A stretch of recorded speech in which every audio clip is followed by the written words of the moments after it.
isang vice president. Kasi doon ang tinatanggal mo sa kanya.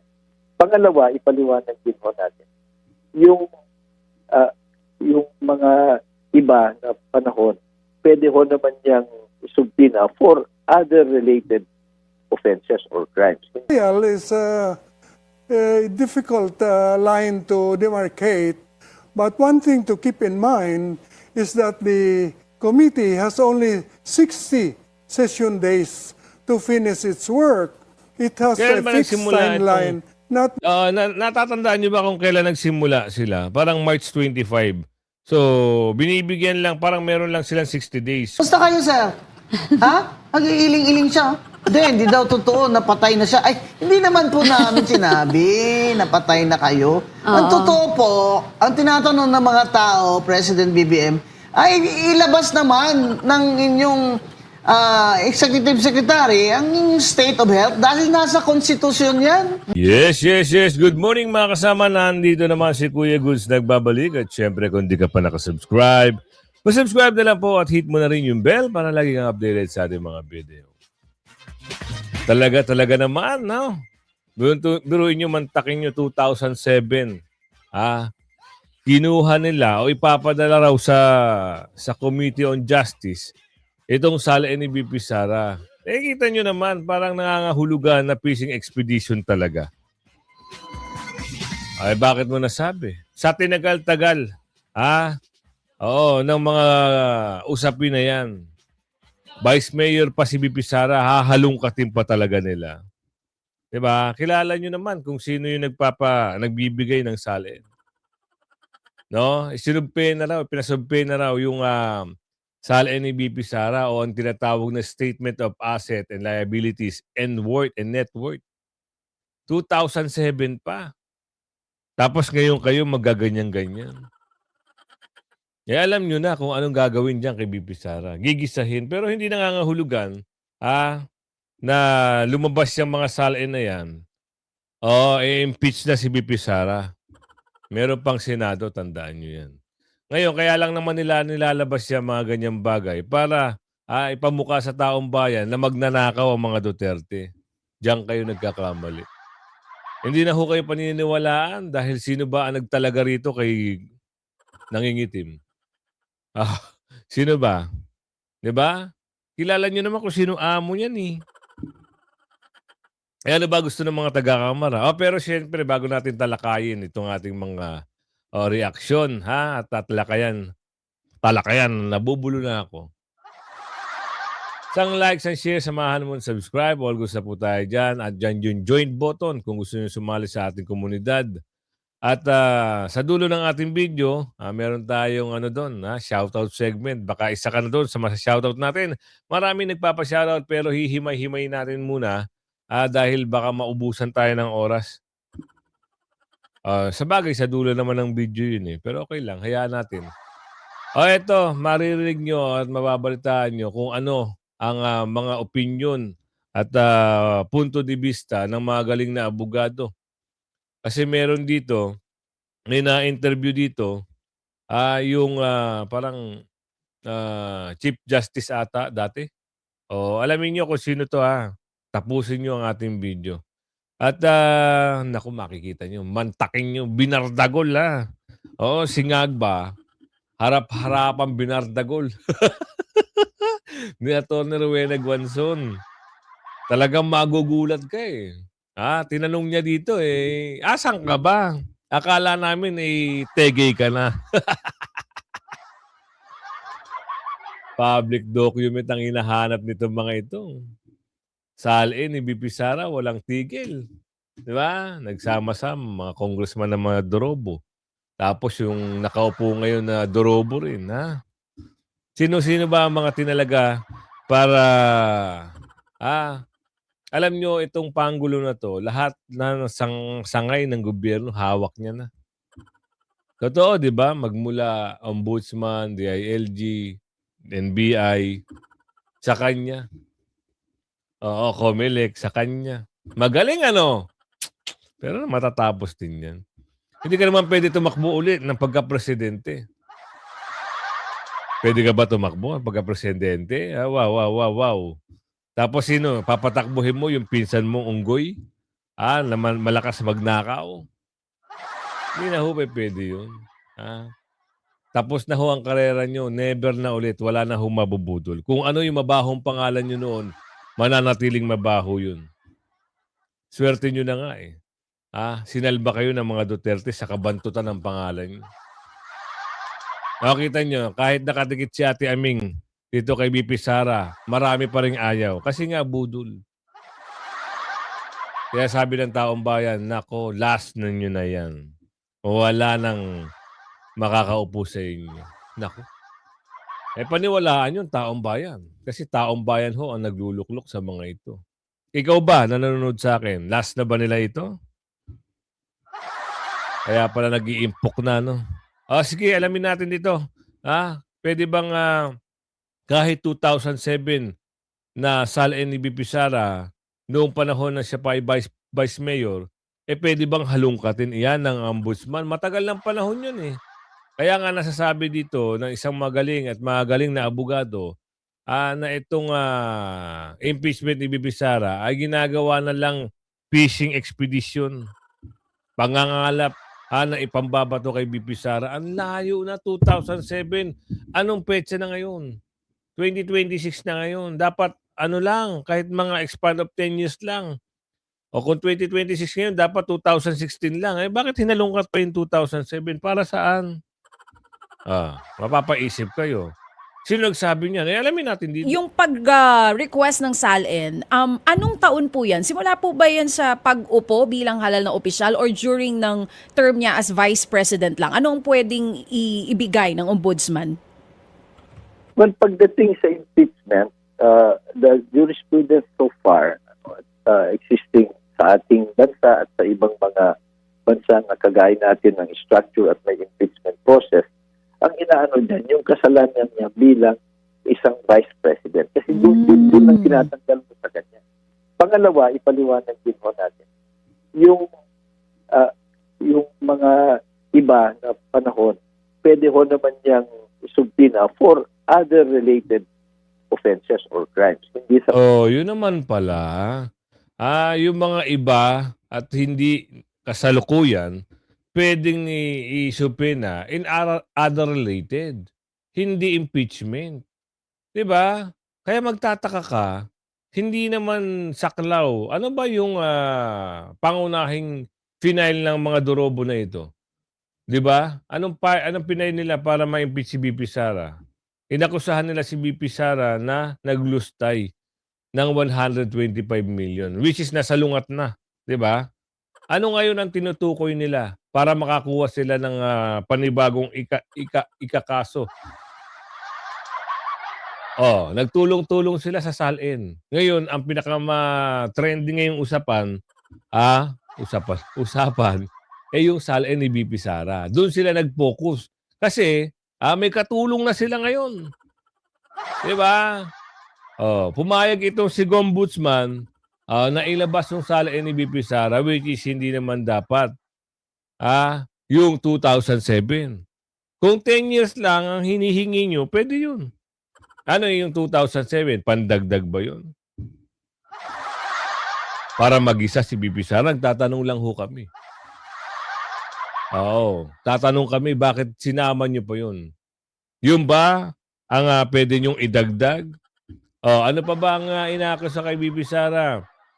Na meron daw bagman si BP Sara. Anak ng tipaklong kayo talaga. Oo. Magaling din kayo mag-isip, no? Ngayon, eto, sasagutin yan maya-maya ng isang retired ba to o dati? Hindi ko si kilala itong na-interview lang siya, na-isama lang siya. Magaling magpaliwanag eh. Pero tapusin natin yung paliwanag dito. Impeachment.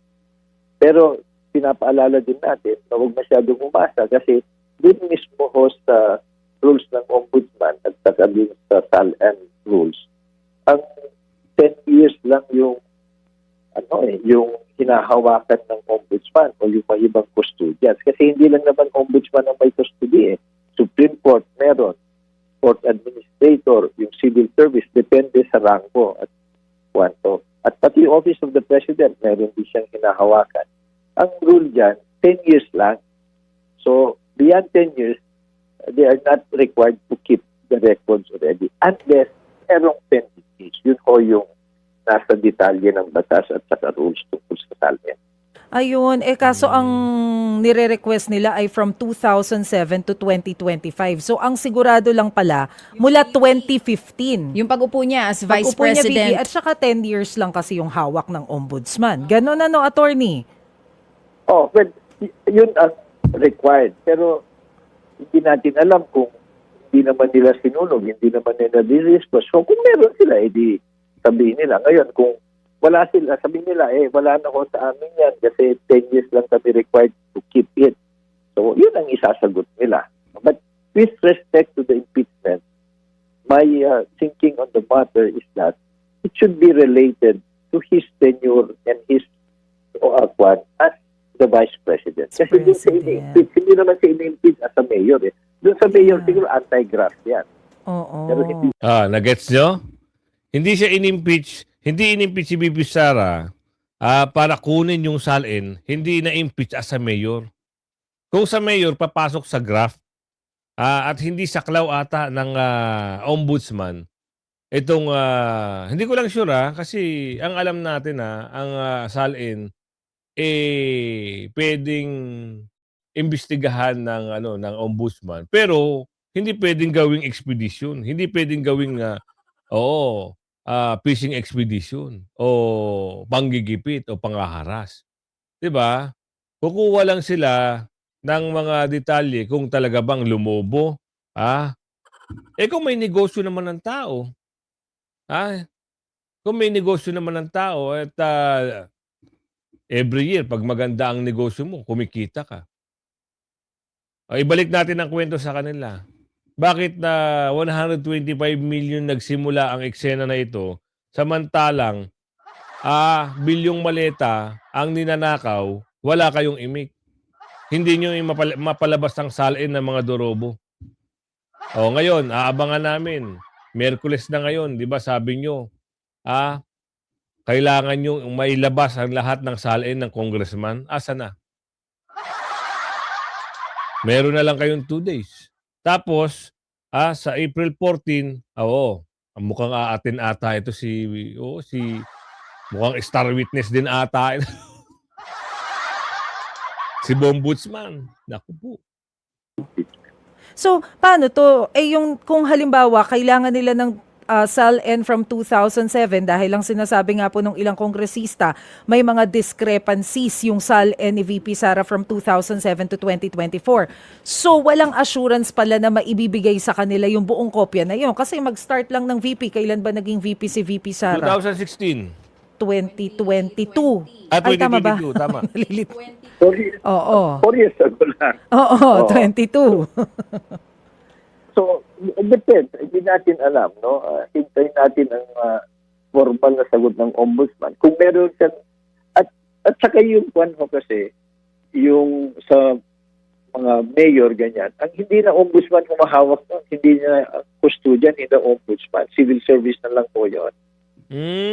Ayun naman pala. Pero ang sabi nga po ninyo kanina, Pag mga mayor, vice mayor, mga local government, local official, ayun pala, civil service pero pag mga higher position, ombudsman, maliwanag Ulitin nga natin para maliwanag sa maliwanag talaga.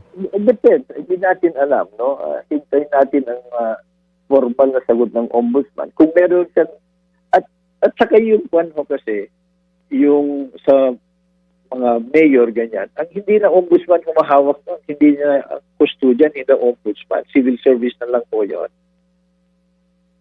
Okay. pero ang sabi nga po ninyo kanina, kung halimbawa more than 10 years ago yung nire-request nila at hindi lang naman ombudsman ang may hawak ng kopya, ang may kopya nitong mga SALN na to, pwede pa rin nilang i-request yan sa iba kung mapatunayan nilang related dito sa impeachment.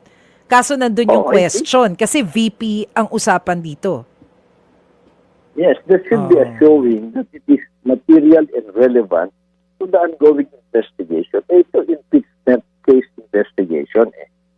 So it should be in relation to her job as Vice President. Yung mayor, ibang kaso yan. Kung sa tingin ng ibang congressman na nagnakaw din siya noon, di mag-file sila ng anti-graft case sa kanya. Diba? O anumang mga kaso na maaring masuportahan ng ebidensya nila. Then hintayin na nila yung ombudsman na magsumbina ng mga records na yan. I So, see. yun. Ibang hindi pala saklaw ng 2007 SALN ni BP Sara yung kasalukuyan. Ilang years pa lang na BP si BP Sara. So, 2022. So, almost 4 years pa lang. Ngayon, kung mayroong nakikitang paglabag, dapat sinugpe na daw ng ibang ahensya at hindi itong ombudsman magaling magpaliwanag. So ngayon, itong mga ebidensya na ito na ilalabas mula 2007, hindi kakatigan. Oo, sana hindi katigan kasi malayo na eh. At hindi saklaw ni BP Sara yung pagiging vice president kung ano man yung nangyari doon sa SALN niya noong 2007. So ito lang palang saklaw yung 4 years. Bakit idadalaman nyo pa at sinabi nyo lumobo. Mga unggoy. Yan ang sinasabi ng mga galing na abogado, lalo na si Atty. Topacio, Atty. Jimmy Bondok, JB Hinlo. Yan ang sinasabi nila na fishing expedition. Kung naghahanap ng pwedeng ipambutas kay BP Sara. Kasi pwede na matabunan itong itong kwentuhan sa 125 million eh. Yung 125 million na yan, ilang taon na pinag-uusapan yan.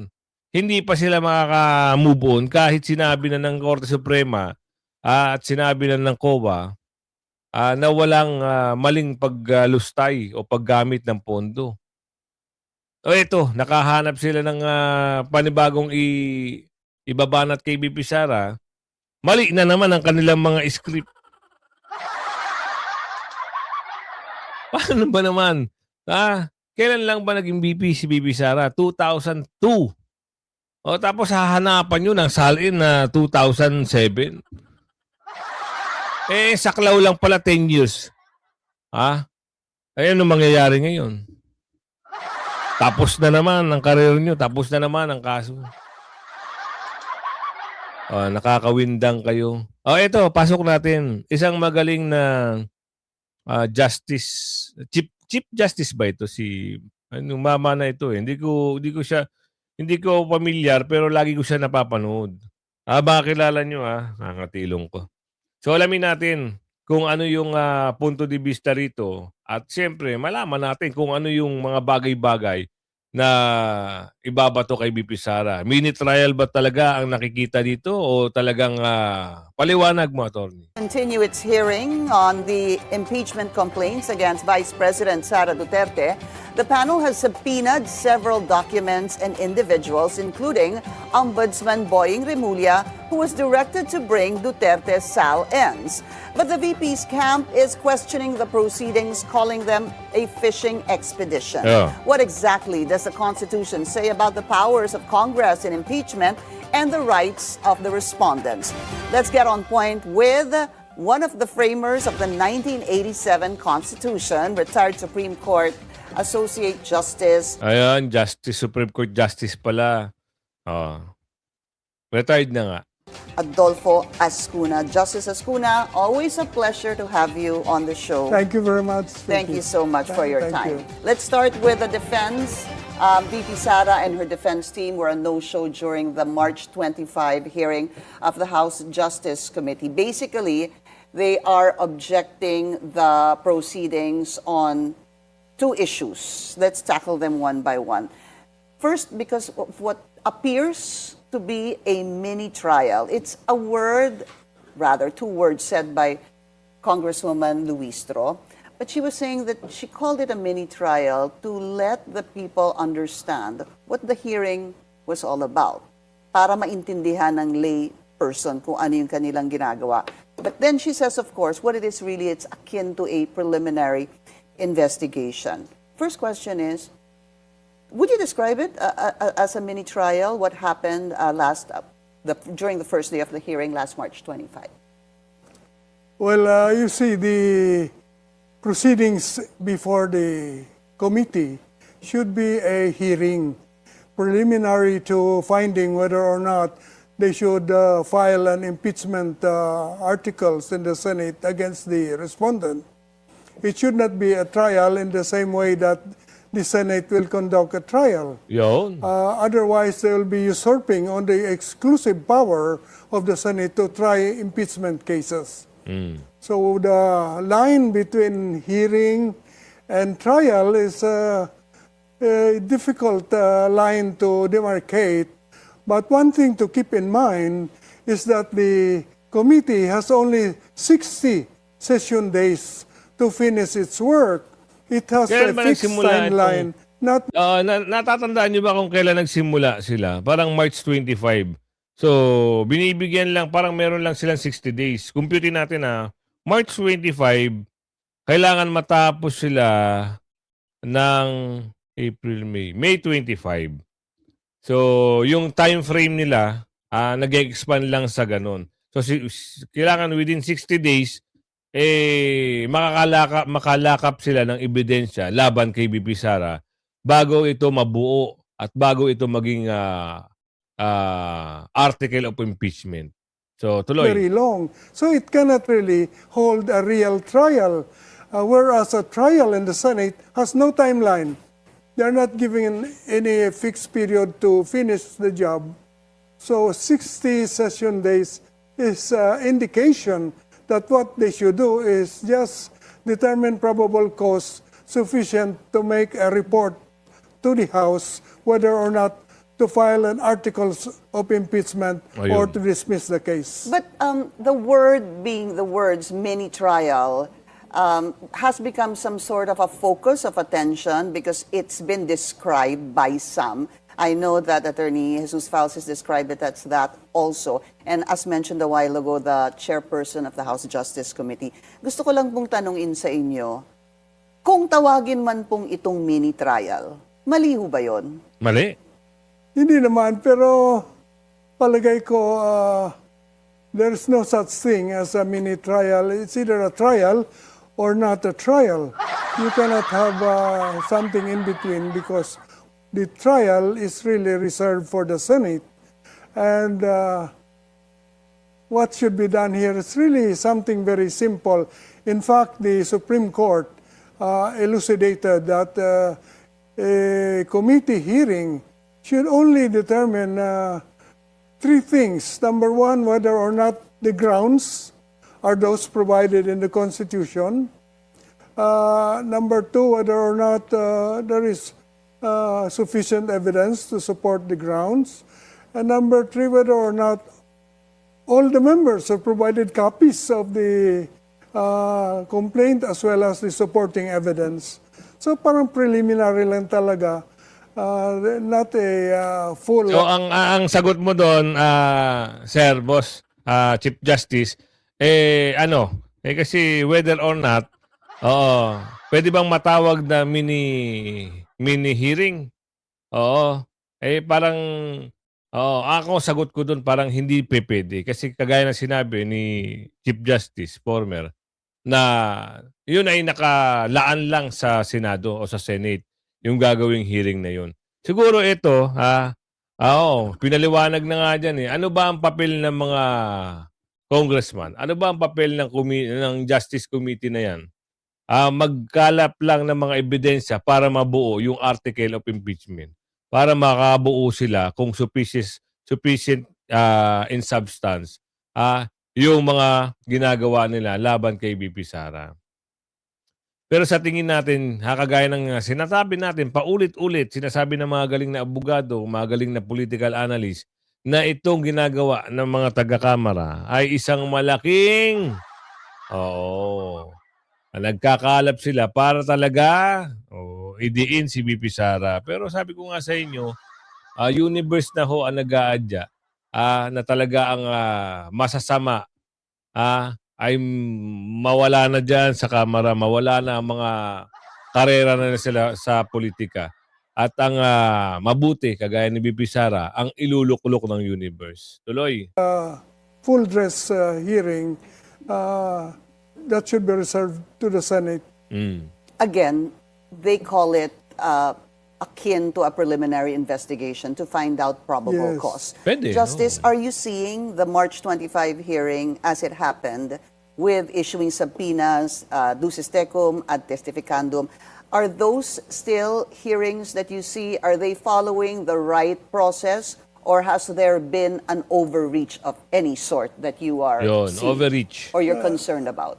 So far, issuing subpoena to get necessary documents to support the complaint and possible recommendation for an articles, I think that's within the powers of the committee. But it borders already on a full dress trial, so it should not be very extensive. It's just to get the documents, make sure that they are read, available for the Senate to use. But not too much. When is it too much, Justice? Too When much, will it be too much? They will, that witness, for instance, they will summon the witness and then they'll put him in the stand like they are the Senate already, and that should not be done. Nakita nyo? Pati yung dating former Justice, Chief Justice, alam yung ginagawa ng mga taga-kamara. Medyo sumusobra nga naman talaga. Kita naman. Diba? Alam na. Kahit siguro mga taga-Supreme Court, alam na rin ang mga ginagawa. Kaya nga, napag-usapan na itong itong GAA. Ano ba yung nangyari kahapon? Pinasasagot na sila. Binibigyan ng ilang araw ata para sagutin kung ano nangyari dito sa pondo ng bayan. Biruin nyo, yung pondo ginawang nilagay sa unprogram. Tapos yung unprogram, bumilang lang ng mga ilang sandali, ilang panahon. Tas-tas daw, sabi ni Aling Ledesma. Kaya nagagulat ng mga taong bayan, talaga namang pag hinanap mo yung pondo, wala na. Paghati-hatian na Pero napakagaling ng paliwanag dito. Nakakuha tayo ng mahalagang impormasyon na dapat talaga, Senate talaga ang magta-trial, hindi yung ginagawa ng Kamara. Kita nyo, halos lahat ata ipapasubpin Pati mga abogado ni BP Sara, ipapasubpin Pasubpinan nyo, hindi naman makakatanggi yun Pero yung asahan nyo, hindi sasagot yun. Bakit? Abogado sila, defense team sila tapos papasubpinan nyo. Ito, binartagol na, kawawa ito talaga. Ito yung gusto kong mapanood nyo Kung paano bartagolin ni Atty. Rowena Guanzon, itong si Bungit. Hinahanap daw ng taong bayan pero hindi makita. Asan ka ba daw? Yun ang tanong.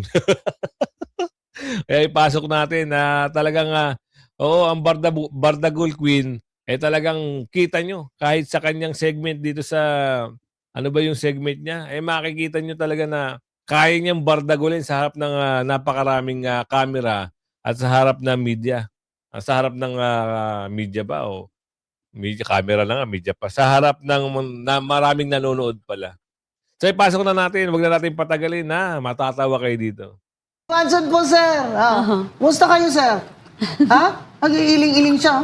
Hindi daw totoo, napatay na siya. Ay, hindi naman po namin sinabi, napatay na kayo. Ang totoo po, ang tinatanong ng mga tao, President BBM, ay ilabas naman ng inyong Executive Secretary ang inyong state of health dahil nasa konstitusyon yan. May right to information ng mga tao dyan.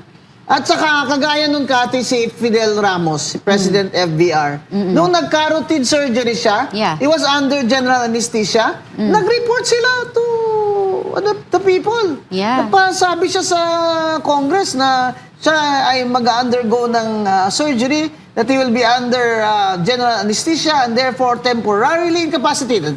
Dahil po sa konstitusyon, mga kababayan, pag ating pong Pangulo ay temporarily incapacitated dahil under anesthesia siya, ang automatic po sa konstitusyon na ang Vice President ang magti-take over automatically ng opisina ng Presidente. Hindi po ang Executive Secretary. Ang Vice President po ang may katungkulan yan. Kaya po natin tinatanong, Hindi kasi, Attorney Rowena Guanzon, ito kasi mga ito, parang gumagawa ng sariling rules.